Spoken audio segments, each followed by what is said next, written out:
There's something special about sleepovers, the late-night laughter, the scary stories, the secrets you only share in the dark. But sometimes, the darkness listens. Tonight, you're going to hear 4 true horror stories of sleepovers that didn't end in pillow fights or popcorn. They ended in missing people, rooms that never existed, and games that should never have been played. One girl vanished mid-laugh, and no one remembered inviting her. A basement game left one player marked for life. A whisper froze time for just one person. And a tent caught something on camera that wasn't human. These aren't just creepy tales. They're warnings. And once you hear them, you'll never sleep through the night the same way again. So grab a blanket, check the locks, and whatever you do, don't be the one who falls asleep first. Story 1. We played a weird game she brought. There were 6 of us that night. Me, Claire, Jess, Mia, Lila, and the new girl. Her name was Celeste. Lila invited her. None of us knew her. She was quiet, polite, wore her hair in perfect braids and smiled like she was trying to be forgotten. But she brought something to the sleepover that none of us expected. A game, and playing it was the last normal thing we ever did. It was Lila's birthday. Her mom let her host a late-night party in the basement, fully stocked with snacks, movies, and fairy lights strung from the rafters. Around midnight, someone suggested we play Truth or Dare. But Celeste, quiet little Celeste, shook her head. "I brought something better," she said. She pulled a small box from her backpack, dark wood, no label, no branding, just a circular symbol etched on top, like an eye, with lines spiraling out like thorns. We asked what it was. "It's called One of Us." We laughed. Weird name, sounded like a cult. She didn't smile. Celeste opened the box. Inside were 7 black cards, blank, matte, and 1 single red card, also blank. "Each of us draws one," she explained. "We don't look at it until everyone has one. If you get a black card, you're safe. If you get the red card, you're chosen." Jess asked, "What happens if you're chosen?" Celeste looked down. "Then the rest of us find you." We thought it was a joke, like a horror-themed version of hide and seek. So we played. One by one we drew the cards. No words, just color. When I turned mine over, black. Claire, black. Jess, black. Mia, black. Lila, black. Celeste didn't draw. "I don't play," she said. "I just bring it." We looked at each other. Lila held the red card. She smiled. "Guess I'm it." "Now what?" she asked. Celeste's voice dropped. "Now you hide." We gave her 5 minutes. Then we started looking. Not seriously, just a silly sleepover thing.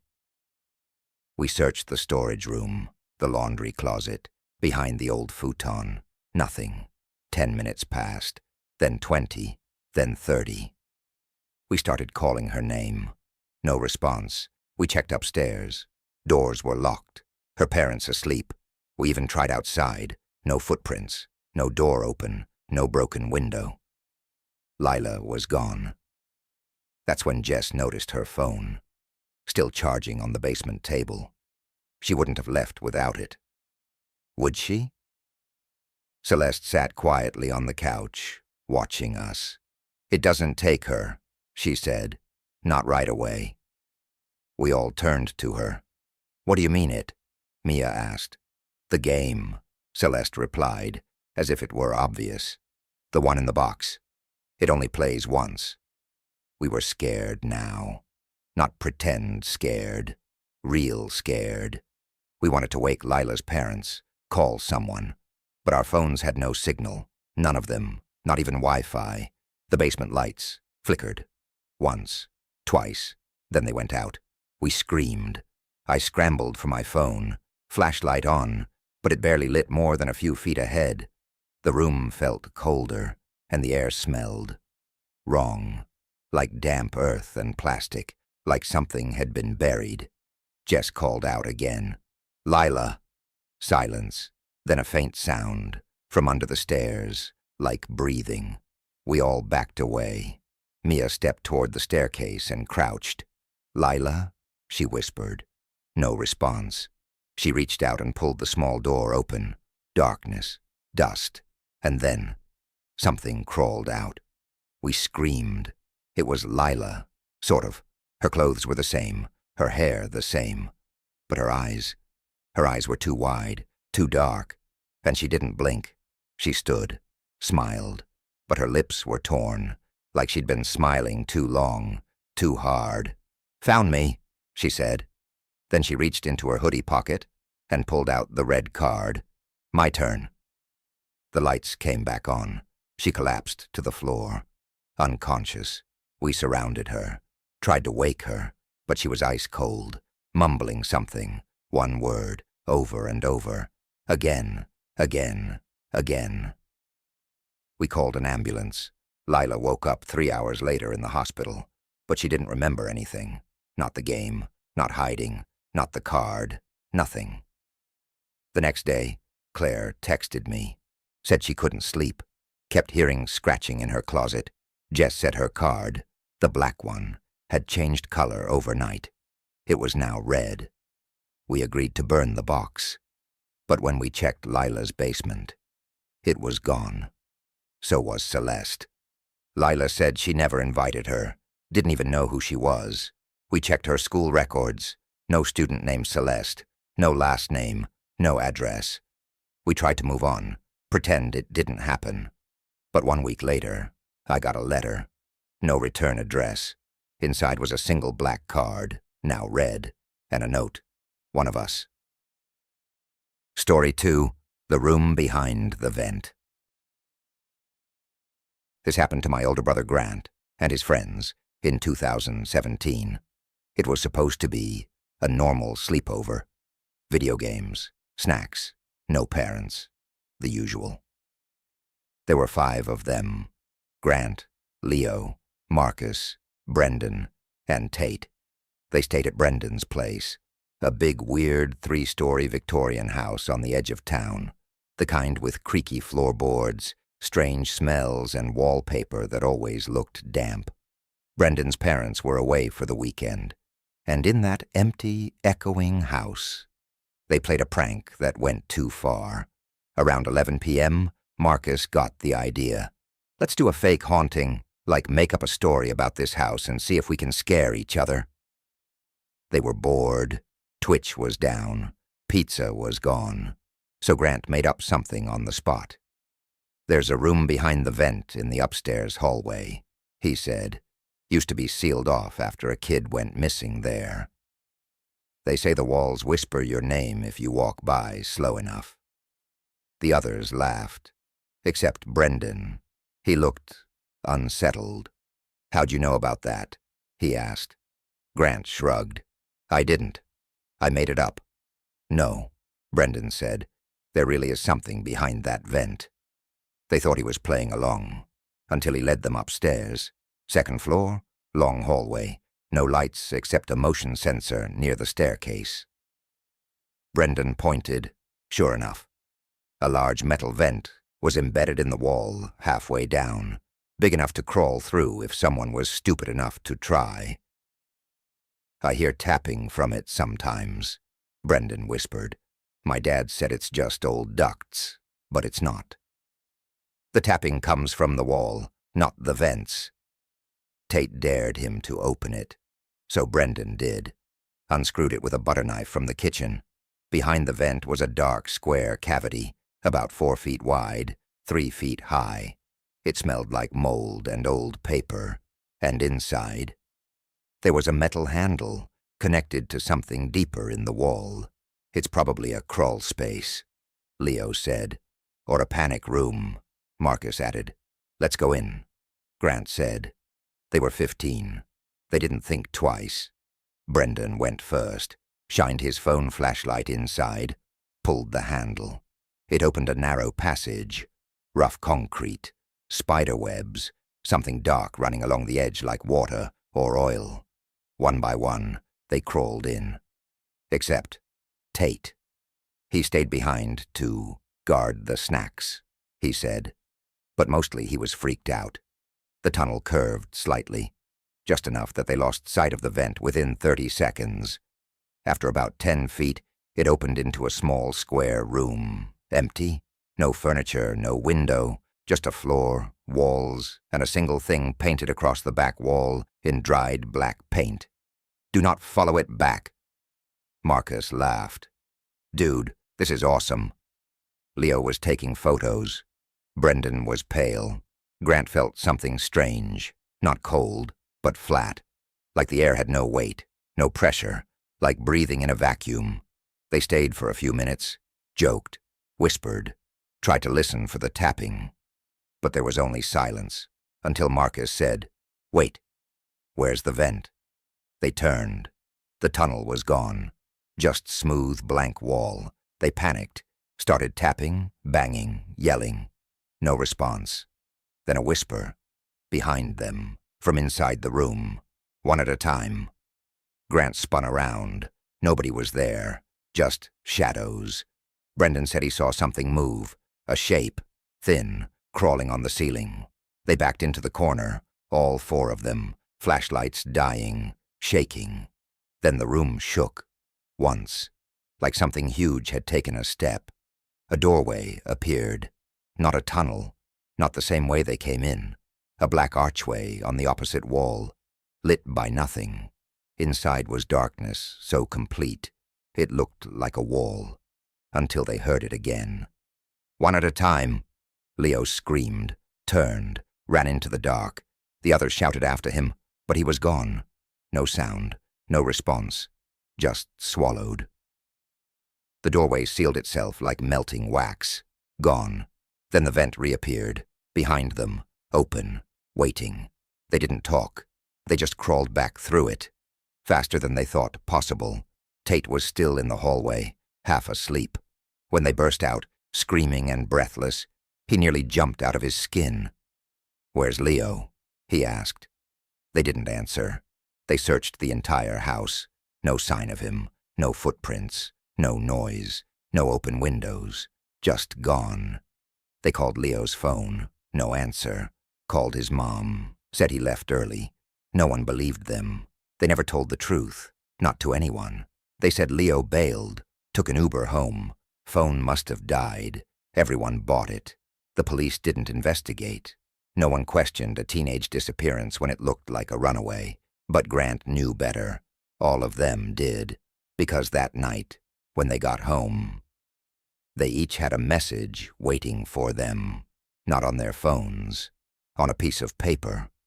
Folded. Slipped into their pillowcases. Same handwriting, same words. One of you stayed. For the next 3 nights, they all heard tapping.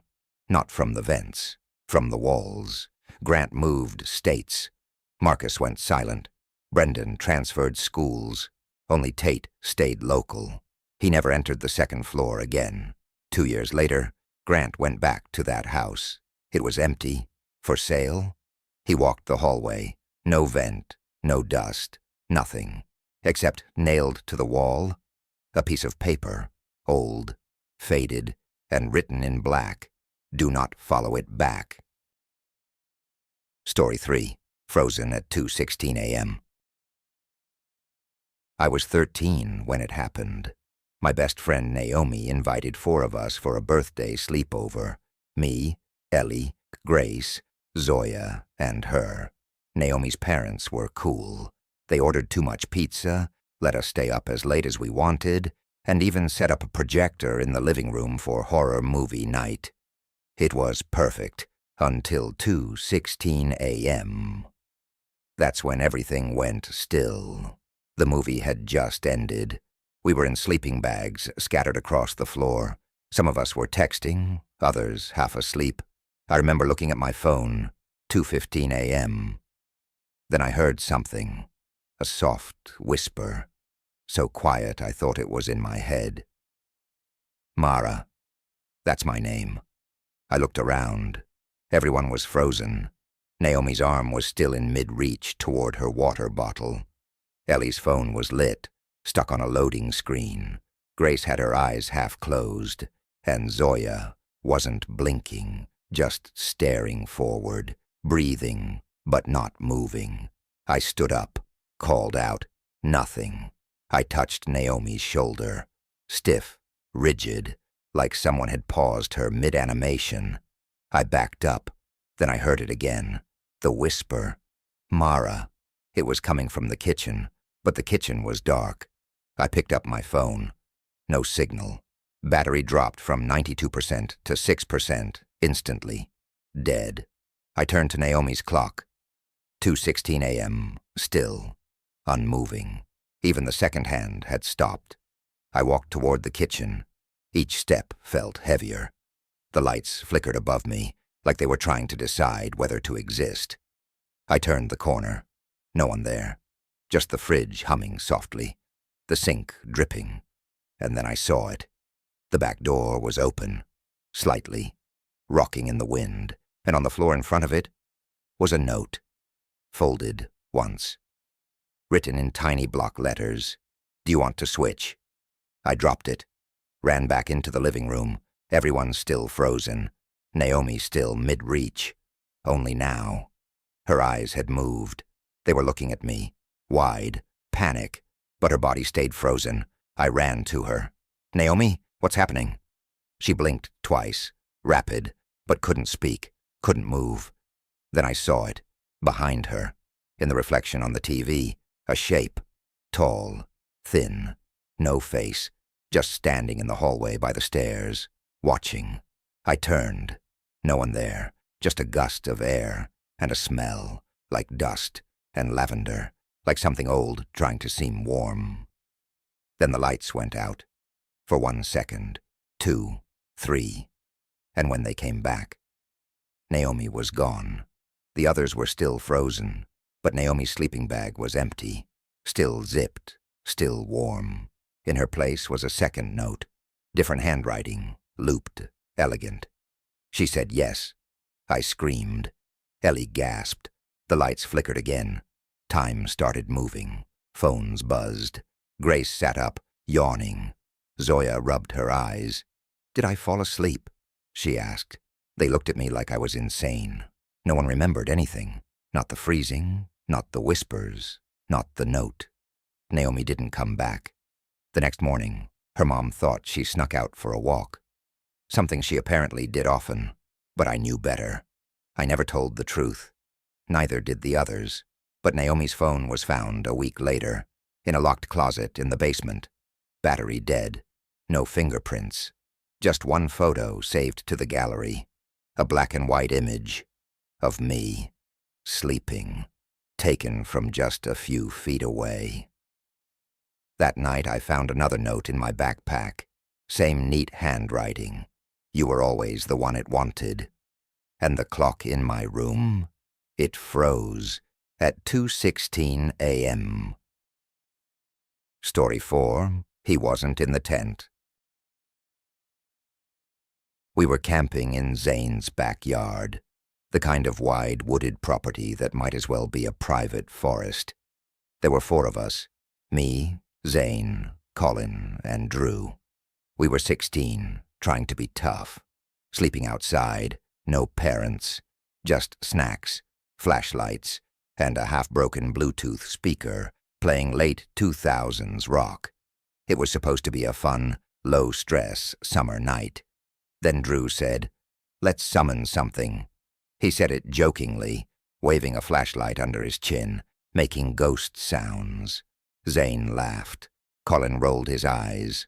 I said nothing. I'd grown up hearing stories, superstitions, things you don't joke about in the dark, things that hear you. But Drew kept going. "I summon the eyes of the woods," he said. He was reading from his phone.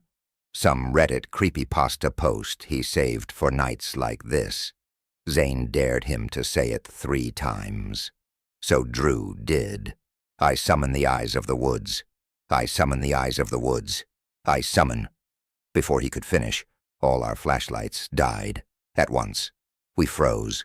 The tent behind us rustled slightly, but no wind, no movement outside. Then Colin's phone buzzed. "You guys are idiots," he muttered. He checked the screen and went pale. "What?" Zane asked. Colin turned his phone around. It was a photo of us, taken from behind the tent, all four of us visible.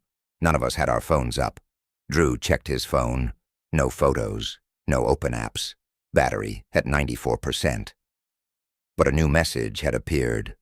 "Don't call us. We're already here." He laughed it off, trying to sound tough. "Okay, weird glitch. Probably a prank app." But he was sweating. We decided to go inside, but Zane's back door was locked, which made no sense. He left it open for bathroom runs. The windows were dark, almost too dark, like the house wasn't there anymore. We went back to the tent, huddled, didn't talk much, just waited for morning. Around 3 a.m., we heard the footsteps, not loud, not fast, just deliberate, circling the tent. We didn't look, we didn't breathe. Then Zane's phone buzzed. He checked the screen. Another photo, taken from inside the tent. All of us asleep. But we were all awake, and no one had taken it. We turned on every light source we had. Flashlights, battery-powered lanterns, even the speaker's little LED strip. It didn't help. The shadows inside the tent seemed deeper, like they had weight. Colin started muttering prayers. Drew was silent now, head down, pale. Zane pulled out his emergency flare. "If something happens," he said, "we run." At 3:33 a.m., the tent unzipped. Not from the outside, from the inside. A slow, dragging sound. We all backed away. Flashlights on the entrance. No one there. Then the tent collapsed, like something stepped on it. Crushed the center pole. We screamed, fought the nylon, kicked our way out, ran toward the house. Still locked, still dark. Drew was gone. We called for him, checked the woods. Nothing, no footsteps, no voice. Just silence. Then Zane's phone buzzed again. A photo of Drew, standing at the edge of the trees, smiling, eyes completely black. Underneath a message, "One down." We called his mom, called the police. They searched the woods, found nothing. Drew was labeled a runaway, but a week later I got a text. Unknown number, no words, just a video. It showed our tent. From the outside, in the middle of the night, the door slowly unzipping, and something crawling in. Not walking, not human, crawling. Then the camera flipped, showing the face of the thing recording. It wasn't Drew, it wasn't any of us, but it wore his smile. I deleted the message, changed my number. Zane did the same. Colin stopped sleeping altogether. It's been 2 years, and just now, as I was writing this, my phone buzzed. A new message. One word. 2. If these stories made you hesitate to close your eyes, if they made you rethink every sound in the dark, then you're not alone, because sleepovers are supposed to be safe, fun, innocent. But you've just seen what happens when things go very wrong. If you made it to the end, thank you. You're one of the brave ones. Like the video if you watched all the way through. Subscribe if you want to hear more true horror stories every week. And share this video with the friend you'd trust to stay awake when everyone else passes out. Because next time, it might be your sleepover that takes a dark turn.